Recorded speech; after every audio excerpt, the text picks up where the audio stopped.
Good evening, GCC. Well, we just finished up Chapter 6. Interesting chapter, a lot of good stuff going on there, looking at new types of functions, exponential, logarithmic, and all of the different applications.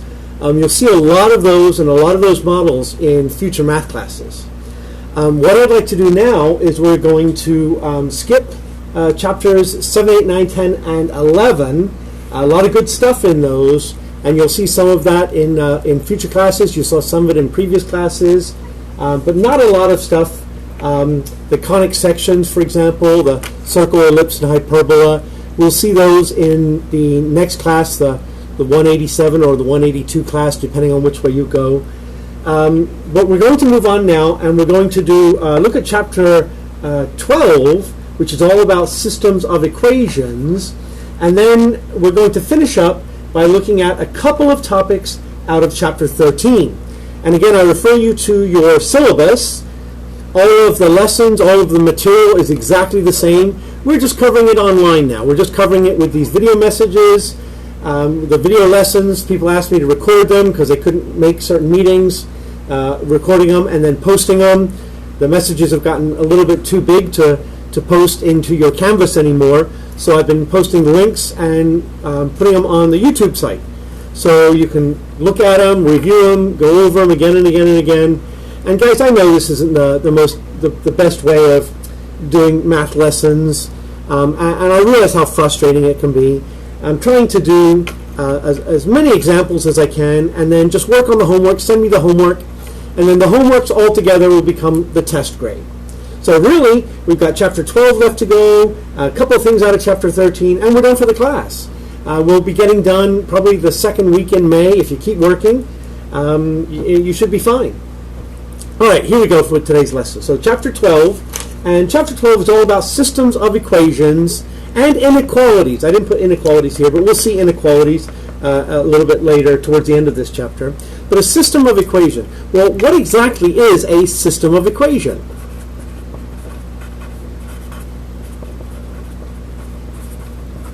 And we're going to, at least initially, focus in on linear equations. Linear equations are the nice, well-behaved straight lines. Well, a system of linear equations is basically two or more linear equations. And later, we will actually take a peek at non-linear systems. Now, linears are just nice, well-behaved lines. Non-linears would be like the stuff we just studied in the last chapter. Things like your exponentials, your logarithmic, maybe even the quadratics, anything that's not a nice, well-behaved line. You can look back to your library of functions and see all the other possibilities. Now, when we talk about a system of equations, we talk about the solution to a system of equations. And what we're really looking for is if I've got two lines, we'll call this one line 1, and this one line 2. Notice that the two lines intersect, and this point of intersect, the point of intersection, that is the solution to a system.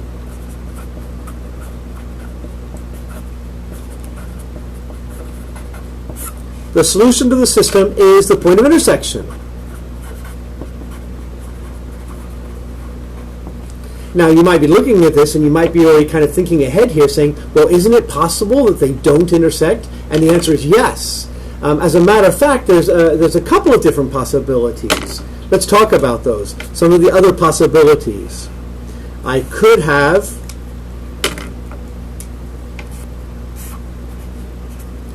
line 1,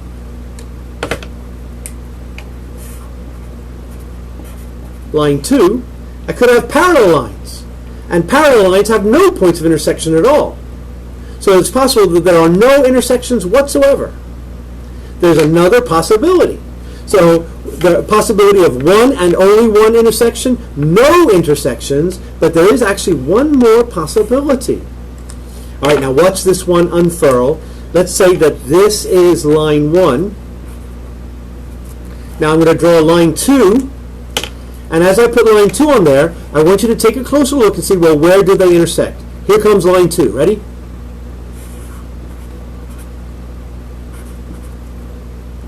And of course, what you should notice, oh, I lost my blue and my red. Blue and red make black, apparently. I can see blue and red here, but I'm looking at the monitor, and it looks like it's just turned black. They really are the same line here. And the same line, there's infinite number of solutions. So I've got these two special cases. The first one, parallel lines, and there are no solutions. L-U-T-I-O-N-S, so that should be an L. Solutions. Okay. Parallel lines, no solutions. Here, it's the same line, and therefore there are infinite solutions. Anything on one line, and if I use my highlighter, I've got an intersection right there, and I've got a point of intersection right there, and right there, and right there, and right there. Basically, because it's the same line, anything that's on one line is already on the other line. So I get an infinite number of solutions. All right, so let's take a look at systems of linear equations and solving systems of linear equations. And there's a couple of different methods that we need to know too. If this looks and sounds a little familiar, if you had the previous class often jumps forward, and in the 09, in the 120 class, and you definitely in the 120 class should have talked about solving systems of equations and setting them up and working with them, and the word problems. Oh gosh, that's when it gets hard, isn't it? When the word problems, the applications, that's what definitely when it gets hard. And in here, we're starting again, going through them, and they will definitely get hard in here as well. All right, so let's take a look at a system of equations and how to solve it. Now, oftentimes when you give the system, solve the system. Oh, this black seems to be dying. And the system is usually given in standard form. So 2x plus 3y equals 1. Now, before I write down the other one, look at this. Convince yourself that this is a linear equation. It's a nice, well-behaved line. There's no squares or square roots. There's nothing in the denominator. The variables aren't in the exponents. There's no logs. There's nothing weird here. This is a nice, well-behaved line. It's not in y equals mx plus b form, but I certainly could put it into linear form. Subtract the 2x and divide everything by 3. The other equation is negative x plus y equals negative 3. So here's a system. I'm just going to put a box around this little system right here. This is a system of equations. This is two linear equations. And I want to solve the system. In other words, I want to find the point or points where they intersect. And remember, there's three possibilities. They could intersect in one and only one place. They could intersect nowhere if they were parallel lines. And if it turns out that they're really the same line, then they would intersect everywhere. Now, when it comes to solving systems, there are a number of different ways of solving systems. So let's talk briefly about methods. And then I'm going to describe three different methods here. And after I describe them and talk about them very briefly, we're going to solve this same system all three different ways. The first method is graphically. Now, in graphically, what we do is we graph and find the points where the lines intersect. So you can imagine one of the first things I'm going to have to do is put these into y equals mx plus b form, graph them on a nice graph, and then just see, well, where do they intersect? The second one is substitution. The third method is called elimination. Actually, your textbook, let's see, this a couple of different names for the third way of doing it. Substitution, elimination. These methods are what they call the symbolic methods. It's all done with algebra. Now, the elimination method goes by some different names. Sometimes it's called the addition method, or when I was in high school, I learned it as the linear combinations method. So if I slip up during the lesson and start referring to the addition method or linear combination method, I'm really talking about the elimination method. All of these things are referring to the same way. Now there is a fourth method that we will explore in 12.2, where we can solve systems using matrices. But that's in the next lesson. I don't want to get ahead of myself. So what we're going to do is we're going to take this system and solve it using each of these different methods. All right, here we go. So, first method. All right, let me copy down the system. 2x plus 3y equals 1, negative x plus y equals negative 3. There's my system. And we're going to solve graphically. Well, solving graphically means I'm going to graph the two lines.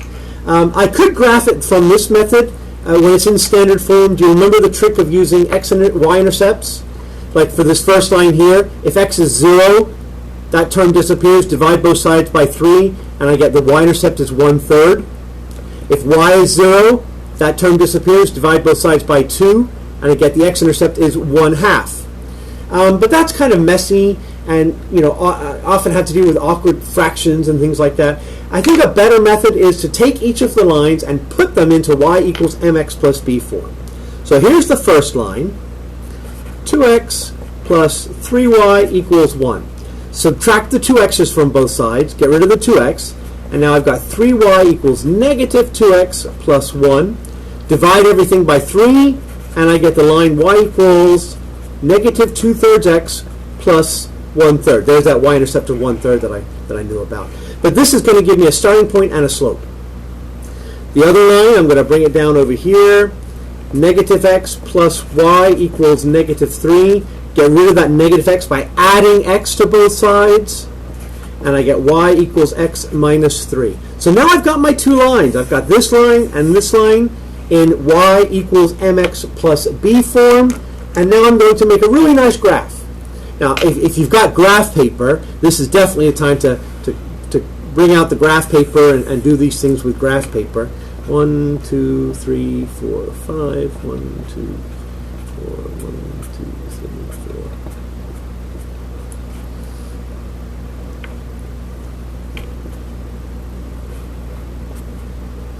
4. All right, so the first line, negative 2/3 x plus 1/3. So 1/3, oh, that's not a very nice place, is it? Right about here. And then negative 2/3. Rise, negative 2, 1, 2. Run positive 3. 1, 2, wait, let's see. 1, 2, and right here. Or rise positive 2, 1, 2. Run negative 3. 1, 2, 3. Right about here. All right, so I've got some points now. I would want to grab my ruler. Where is my ruler? Where is my ruler? Oh, I can't find my ruler. I'm just going to use a piece of cardstock here. Connect the dots. There we go. There's my first line.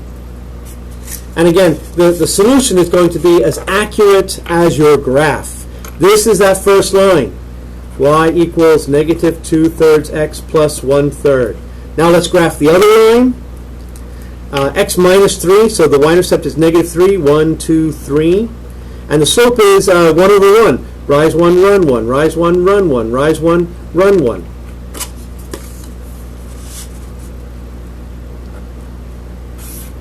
Here's the other line. Y equals x minus 3. And clearly, I can see that there is one and only one solution. That there is a solution. One and only one solution. But what is that solution? Well, this becomes a little bit difficult to kind of see what the solution is going to be. It doesn't seem to be at a nice, well-behaved point. It looks like x is around 2.5, negative 1-ish, somewhere right around there. My graph, my spacing isn't really accurate. If you're using graph paper, I bet you got a better solution than me. And certainly if I was in the classroom, I might be doing this on the graph board, but sketching it. And I purposely sketched it like this so you can see two things. First, it's very easy to see, when you're graphing and solving graphically, it's very easy to see how many solutions you're going to get. You will very quickly see whether there's one solution, or parallel lines, no solution, or the same line, infinite solutions. Very quickly, you'll see how many solutions. But the drawback is, depending on how accurate my graph is, I'm not really sure what the coordinates of that point is. It looks like a little bit more than 2 and negative 1-ish. So I don't know. I'm thinking around 2.5 comma negative 1. And again, I'm not really sure. If my graph was a lot more accurate, I bet you this would be a lot more accurate. All right, so now let's take the same system, 2x plus 3y equals 1, negative x plus y equals negative 3, and this time we're going to solve by substitution. Substitution. There we go. We're going to solve this one by substitution. This is one of our symbolic methods. The nice thing about substitution is we're definitely going to get an answer. We're going to get an exact answer here, or if something kind of goes wrong, and we'll look at this a little bit later, where when it goes wrong, I might have no solutions or infinite number of solutions. All right, so solving by substitution is all algebraic. And there's a couple of steps that I have to go through. And they're the same steps every time. So what I'd like to do is I'd like to tell you what the step is, and then we'll actually do it. So the first step is we're going to solve one of the equations for a variable. It doesn't matter which equation, and it doesn't matter which variable. I could solve this one for x or y, or that one for x and y. And when I look at it and think about it, I'm just going to pick the equation that's the easiest to solve for the easiest variable. I notice in the first equation, if I solve for x's or y's, I'm going to have to divide by 2's or 3's, and I'm going to have fractions everywhere. I'm trying to avoid that. If I take this equation and solve for x's or y's, I won't have fractions. So I think I'm going to take my second equation here, and I'm going to solve it for x or y. It doesn't really matter which one. I could subtract y from both sides, divide everything by a negative, and get x equals something, or just add x to both sides, and I get that. So solve one of the equations for variable, doesn't matter which equation, doesn't matter which variable. Step 2, substitute, and this is kind of the key why this method is called substitution method. Substitute the result from step 1 into the other equation. So the result from step 1 said that y equals x minus 3. I'm going to substitute that into the other equation. So in step 1, I used that equation. In step 2, I'm going to use the other equation. 2x plus 3y equals 1. And I'm going to substitute this result, the result from step 1, the fact that y equals x minus 3, and I'm going to substitute that in for y. And when I do, I'm going to get 2x plus 3y equals 1. But what is y? According to step 1, y is x minus 3. Step 3. Solve the new equation. Now remember, ladies and gentlemen, that these steps are always the same. Substitution is always done the same way. Same steps. Solve this new equation. All right, here we go. So I need to solve 2x plus 3 times x minus 3 equals 1. I'm going to distribute the 3, 2x plus 3x minus 9 equals 1. Combine like terms. 5x minus 9 equals 1. Add 9 to both sides. 5x equals 10. Divide both sides by 5.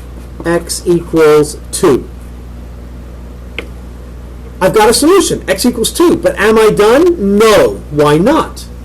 Because the solution is the coordinates of the point where the two lines meet. I've got the x coordinate, but I don't know the y coordinates. I'm not done yet. Step 4. Oops, I'm off the graph here a little bit. Let me zoom up a bit. Step 4. Substitute the result from step 3 into an original equation. There's another I in there or something. So substitute the result from step 3, that fact that x equals 2, into an original equation and solve. So here I'm going to take one of my original equations, and it really doesn't matter which one. One of my original equations. I'm going to take the second one here. Negative x plus y equals negative 3. And I know that x from the previous step, x is equal to 2, and I'm going to substitute that in here and solve. So I'm going to take the result from step 3 and substitute it into one of my original equations and solve. Add 2 to both sides. Y equals 1. Now we're done. That's it. That's the answer. Where's the answer? Now remember, the answer is always the point or points. So don't just highlight these or circle them and say I'm done. Oh no, the solution is the point 2 comma negative 1. X is 2, y is negative 1. There's my point of intersection. Hey, I noticed on the graphing, my graph was off a little bit, doesn't it? On my graph, it looked like 2.5, negative 1. That's because my graph was bad.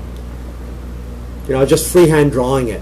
That's the problem with graphs. They're usually quick and easy, but not very accurate. Here, perfect. There's the solution. It's the same 4 steps every single time. All right, ladies and gentlemen, we know the solution now, but let's do this again using the other method. So 2x plus 3y equals 1, negative x plus y equals negative 3, and now we're going to solve by elimination.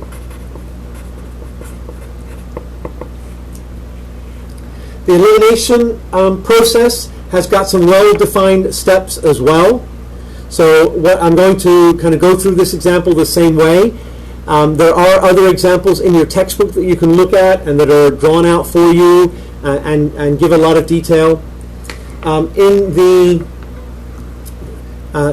solve by elimination, the first step is we're going to multiply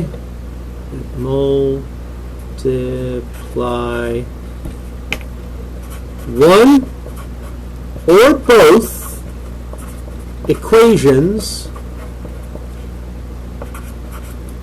by a number, a constant, so that when the equations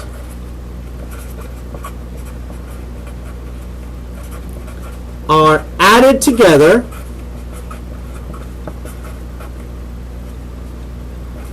a variable will be eliminated. And you can kind of see the other names for this system here. Sometimes this is called the addition method because we're adding lines together, linear combinations because we're combining lines. So if I take a look at the original system, if I just add these together right now, what's going to happen? 2x minus x would be x, 3y and y would be 4, 1 and negative 3 would be negative 2. Nothing gets eliminated. So I want to multiply one or both equations by some number so that when they're added together, a variable will be eliminated. Now as I take a closer look here, I notice that in my second equation, if I multiplied everything by 2, multiplied this by 2 and this by 2 and this by 2, then when I add them together, the x's would get eliminated. So that's what I'm going to do. I'm going to take this first equation, I'm going to put a 2 right here. That's telling me I'm going to multiply everything by 2. Negative 2x plus 2y equals negative 6. And then I'm going to bring down the other equation. 2x plus 3y equals 1. So now I've multiplied, and I only needed to multiply one equation by a variable. Notice I could have multiplied everything by -3. If I'd multiplied everything down here by -3, I would have got the y's to eliminate. Step 2, combine the equations to eliminate the variable. In step 2, now that I've set it up so that when they're added together, something gets eliminated, I'm actually going to add the equations together. All right, so let's see. -6 and 1 is -5. 2y's and 3y's are 5y's. And -2x's and 2x's are no x's. The whole reason I multiplied that second equation by -2 so that they get eliminated. Step 3.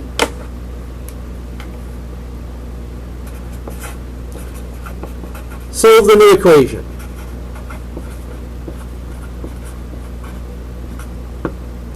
And usually the new equation is just one step. Usually the new equation is just a one-step equation because we've eliminated the variables. We're just going to divide both sides. So my new equation was 5y equals -5. Divide both sides by 5, and I get y equals -1. I have part of my solution. Do I have the whole solution yet? No. I don't know the x value yet. Well, here, step 4 on this is the same as step 4 in the substitution method. We're going to substitute the result. Substitute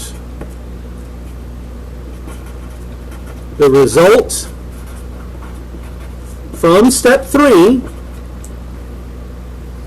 into an original equation and solve.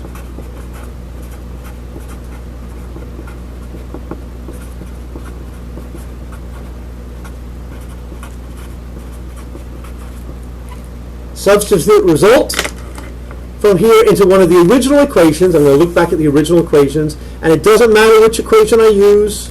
I'm going to use the first one here, which was the 2x plus 3y equals 1 equation, and I'm going to substitute. I know that y equals -1, so I'm going to substitute that in here for y and solve. 2x plus 3 times y, which is -1, equals 1. 2x minus 3 equals 1. Add 3 to both sides. 2x equals 4. Divide by 2. X equals 2. And there you go. We've got it. We've got the solution here. Okay, we've got the solution. Now watch this. This is usually a big deal in class. I usually spend a little bit of time with this in class, and I say, watch very carefully now. And I'm going to do something wrong. I'm doing it wrong on purpose. See if you can catch it. All right, here we go. So the solution is -1, 2. And that's wrong. Did you catch it? Did you see what's wrong with it?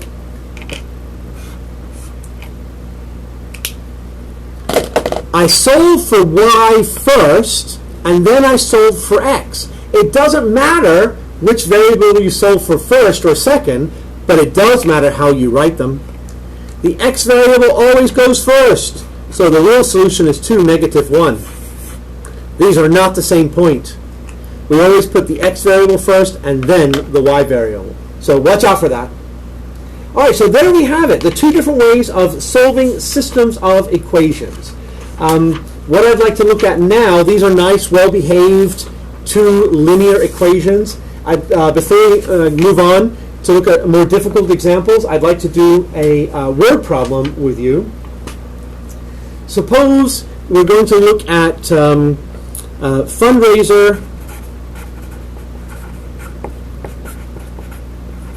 ticket sales. And let's suppose that a club on campus is going to have a fundraiser, and they're going to sell tickets to a show. And they're going to sell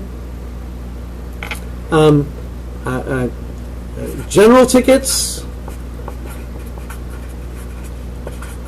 for $10 each, but they're going to give a discount to students. If you've got your student ID, student tickets you're going to get a $2 discount, and student tickets are going to cost $8. All right, so one night they sold 525 tickets and made $4,630. So at the end of the night, 525 tickets have been sold, and in the cash box is $4,630. What don't I know here? Well, I know how many tickets I sold, I know how much money I raised, but I don't know how many general and how many student. So the question is, how many of each type, that is type of ticket, general or student, were sold? How many student tickets did you sell? Of those 525 tickets, how many of them were student tickets? How many of them were general admission? All right, so here it is. This is a perfect example of a basic 2x2, what we call a 2x2, a system of two linear equations with two variables, linear variables. But now it's a word problem. So rather than just solving it, we actually have to create the system first and then solve it. The nice thing about word problems is, once you've got the system, you can pick any method you like to solve it. I wouldn't do graphing. We've already seen that graphing can be a bit of a pain in the neck. It might be quick and easy, but it's not very accurate sometimes. So once we get this system and look at it, we're going to try to decide either substitution or elimination. All right, so the first thing we need to do is create the system.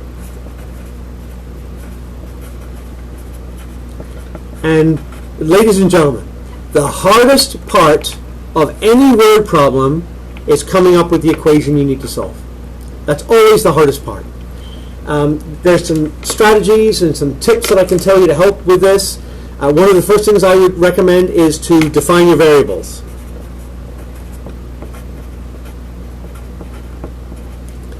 I'm going to use X and Y. I could use A and B, I don't know, whatever. What are the variables going to do? Well, I want to know how much of each type.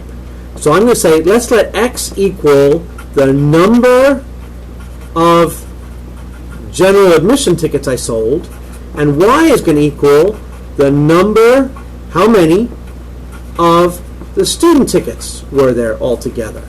So I've defined my variables. The two things I'm trying to find were how many general admission tickets, how many student tickets. So I've defined my variables. Now I'm going to take that and I'm going to write a system. I'm going to say, well, how are these variables related to each other? The first thing I know, that there was a total of 525 tickets. So if I take the total number of general admission tickets plus the total number of student tickets, altogether it's 525 tickets total were sold that night. All right, so now let's just take what I said in English and write it in math. The total number of general tickets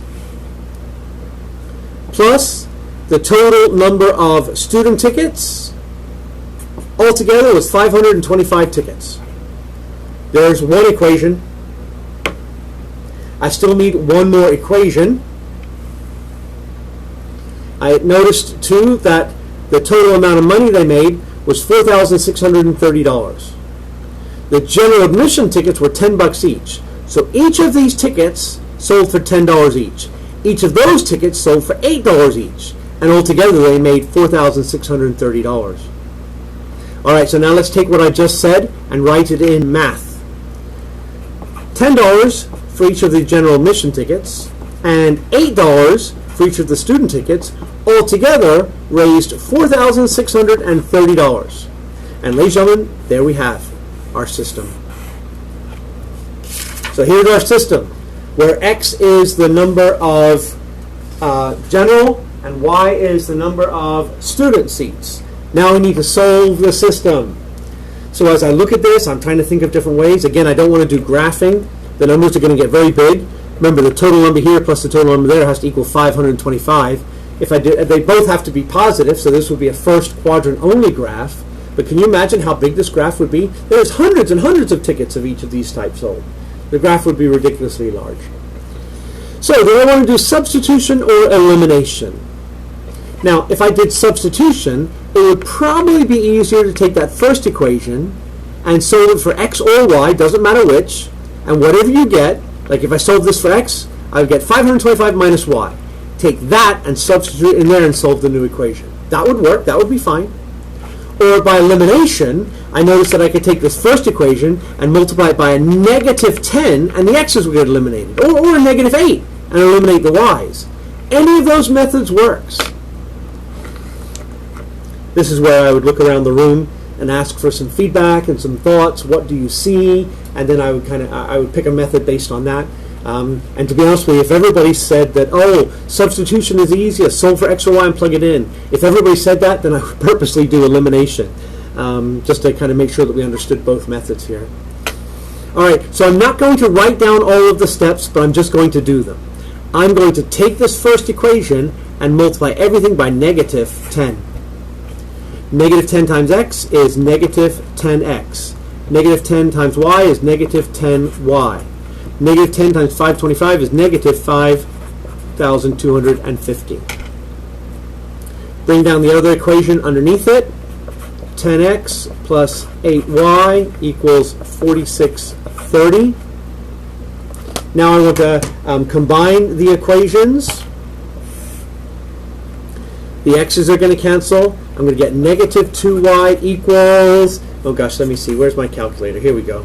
So negative 5,250 plus 4,630 equals negative 620 divided by negative 2, divided by negative 2, and y equals 310. All right, ladies and gentlemen, what did we just discover? What does that 310 mean? Well, remember, y is the number of student tickets that were sold. In other words, there were 310 student tickets. Could I have got a negative number here for an answer? Would a negative number make sense? No, not in this problem. Could you get negative numbers? Sure, in some problems, but not this one, because it represents the number of ticket sales. And you couldn't have sold a negative number of tickets. What about a fraction or a decimal? Would that make sense? Again, no, not here. Could you get fractions and decimals in other problems? Sure, why not? But not here, because it represents the number of tickets. And you can't have 310.2 tickets sold. I'm not done. I do know how many student tickets there were. I don't know how many adult. I'm going to take the first equation here. X plus y equals 525. I know what y is. It's 310. The number of general tickets plus the number of students, which was 310, was 525. Subtract the 310 student tickets, and I get 525 minus 310. There must have been 215. I don't know why I was writing over there. X is 215. All right, now we have to answer the question. Don't just circle x's and y's. There were no x's and y's in the original problem. My final answer is going to be this, that there were 215 general and 310 student tickets sold. Because remember, the question asked how many of each type of ticket was sold. There's my answers. All right. Moving on, we still got a couple other things to look at. Next, I want to look at a system where everything kind of goes horribly wrong. So let's take a look at 2x plus y equals 5 and 4x plus 2y equals 8. Nice, innocent-looking system, isn't it? And I want to solve it any method I like. Well, let's see. On the last one, we did it by elimination, and that might be easy here. Multiply everything in the top one by negative 2, and the x's would cancel. But I'm going to do this one by substitution. 2x plus y is 5. Subtract 2 x's. Y is 5 minus 2 x's. So I'm taking the first equation, and I solved it for y. Take the second equation, 4x plus 2y equals 8, and I'm going to substitute that in for y, and I get 4x plus 2 times y, which is 5 minus 2x, equals 8. Solve the new equation. Distribute the 2, and I get 4x plus 10 minus 4x equals 8. Combine like terms. 10 equals 8. Whoops. What happened? Everything went wrong. All the variables disappeared on me, and I'm left with a statement that is not true. 10 doesn't equal 8. That's false. Well, if all your variables disappear and you end up with a statement that is not true, that means there are no solutions to this system. Do you remember what kind of system has no solutions? That's right, parallel lines. If you put both of these into y equals mx plus b form, you'd see they have the same slope. Same slope, different y-intercepts. They're parallel lines, they never intersect. Notice there's another possibility here. It could have happened where everything disappears with me, and I could end up with a statement that was true. Something like negative 2 equals negative 2. Well, if that happens, and everything disappears and you get something that's true, then you've got the same line, and there's infinite number of solutions. All right. So these are simple, basic 2x2, and most of the homework is going to be looking at those. But I've given you 2 additional problems that deal with systems of what we call 3x3 systems. These systems can be a little bit harder, but a little bit easier. Really, there's only one way to solve them. We're not going to solve them graphically. We're going to use kind of an algebraic method on these things. And then we'll see that in the second part of tonight's lesson, using matrices can be much easier and nicer on these. All right, so what would a system of 3 equations look like? It would look something like this. X plus y minus z, there's the third variable, equals negative 1. And 4x minus 3y plus 2z equals 16. And we need one more equation.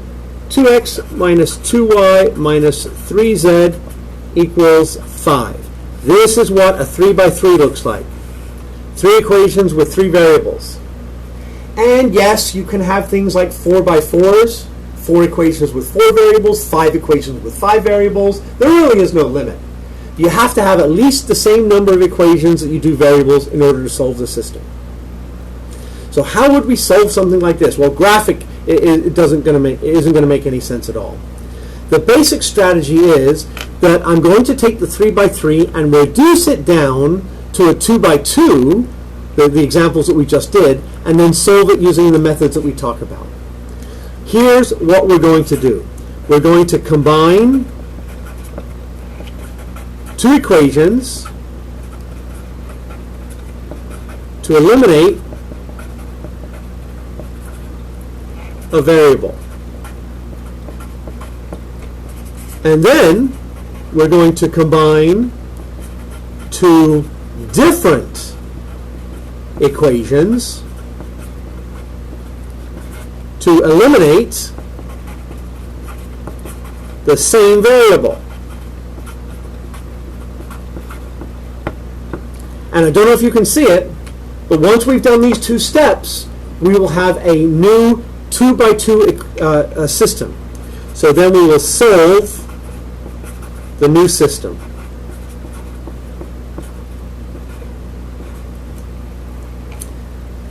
All right. So you may or may not see what's going to happen here. Some of you might look at it and go, oh, I get it. I can understand that. And others of you looking at it, oh, no, I don't see it. I'm not quite sure what's going to happen here. So we're going to take this and combine 2 equations to eliminate a variable. So I'm looking at this and I'm trying to think, well, what variable is going to go away nice and quick? I'm going to attack the x's because I notice if I multiply the first equation by a negative 4 and add it to the second equation, I can get x's to eliminate. And then for the second step, if I multiply the first equation by negative 2 and add it to the third equation, I can get the x's to eliminate again. So those are going to be my first two steps. All right, here we go. I'm going to leave the system up there so we can kind of see what's going to happen here. I'm going to take negative 4 times x plus y minus z equals negative 1. And when I do, I'm going to take that negative 4 and multiply it by everything in that first equation.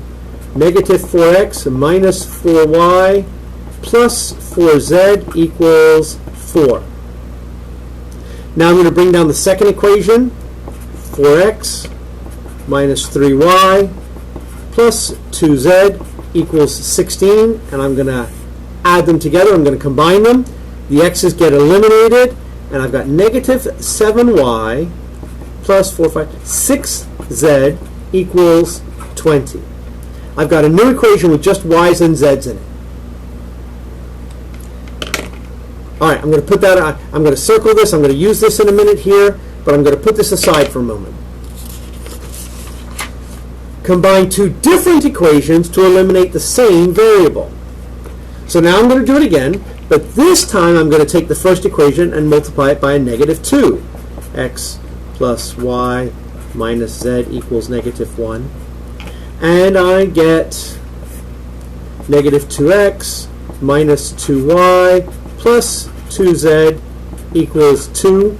Bring the other equation, so I'm using two different equations, not the same ones. I mean, I suppose I have to use one of them again twice, right? Minus 3z equals 5. Now I'm going to combine them. The x's are going to get eliminated again. Oh, how about here? Do the y's get eliminated? Negative 2y and negative 2y? No. Negative 2y and negative 2y are negative 4y. Negative 2 and 3 is plus 1z equals 7. All right, so I've got these two equations now. Let's see if I can get them on the screen at the same time.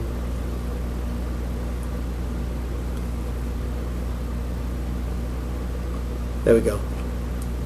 So this was from my first step and second step. Notice I've got two new equations here just with y's and z's.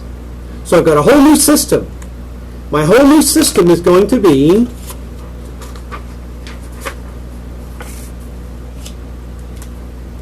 negative 7y plus 6z equals 20 and negative 4y minus z equals 7. Here's my whole new system. So I'm using this equation and that equation. Now I need to solve this new system. All right. So now I'm going to use all of the strategies from just solving a regular system. I don't think I want to graph this, either substitution or the linear combinations method. I could solve this one for a z pretty quick. Add 4y's, divide by negative, and then whatever I get over here, plug it into there for z.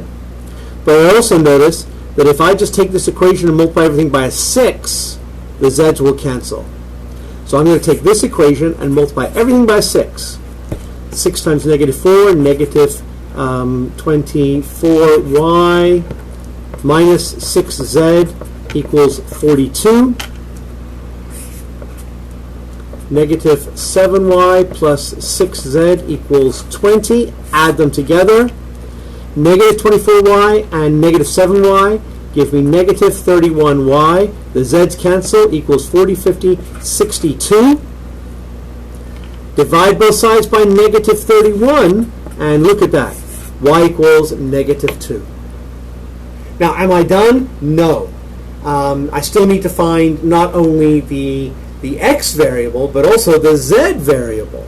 So I'm going to need to do some substitution, working backwards here. I've got part of the puzzle. I'm going to work backwards. First thing I'm going to do is I'm going to take this y value and plug it into one of these equations for y to solve it for z. I'm going to pick this equation. Negative 4y minus z equals 7. I know what y is negative 2. Negative 4 times negative 2 minus z is 7. Negative 4 times negative 2 is 8. Minus z is 7. Subtract h from both sides. Negative 7 equals negative 1. Z equals positive 1. So now I know my y and my z. I need to find the x value. Well, there are no x's in here. That was the first thing I did, was to eliminate it. So substituting back in here is not going to help. I need to go back to my original equation. I know y and z. I'm going to have to plug it into one of my original equations to solve for x. Doesn't matter which equation. I'm going to use that first equation. X plus y minus z equals negative 1. What are the x's and the y's? Well, I don't know the x's. X plus, but I do know y is negative 2, minus z, I do know z is 1, equals negative 1.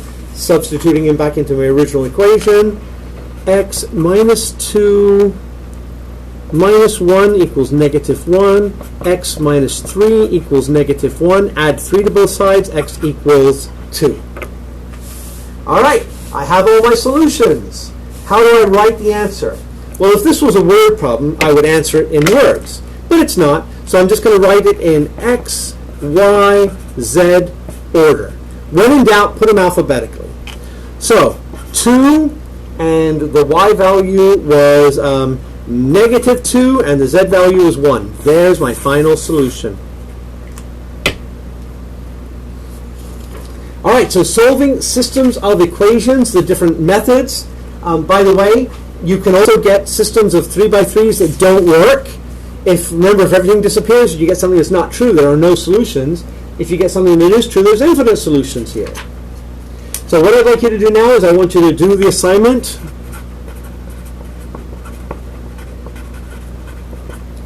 Um, 12.1, which is on page, it starts on page 872, but I don't think I gave you anything from 872, but it starts on page 872, and I want you to do problems 17 through 29, every other odd. And then I want you to do 33 through 39, just the odd ones. And then 51 and 53, those are the ones that are the 3x3s. 17 through 29, every other odd. These are solving them and looking for any inconsistent systems that don't have any solutions, or infinite solutions, or weird stuff. Same thing with the 33 through 39. Some more problems there. There's some weird stuff here. You're going to see some fractions and some other stuff. Don't be afraid to use your calculator on the weird ones and the hard ones. And when you're done with this assignment, please email the completed assignment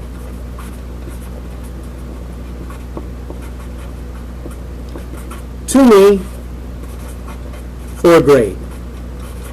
Now, ladies and gentlemen, all the answers are in the back of the book. They're all odd number problems.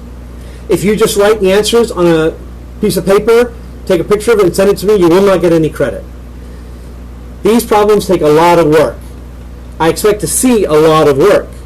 Show me the work. Sometimes you can kind of spin out of control on these things too, and if you're getting really weird numbers and you look in the back of the book, you're not even close. Honestly, the best thing to do is just kind of whip up the paper, scrunch it up, throw it out, and start again. I know that's very frustrating, but that's usually the best thing to do. All right, guys, good luck, and I'll talk to you again soon.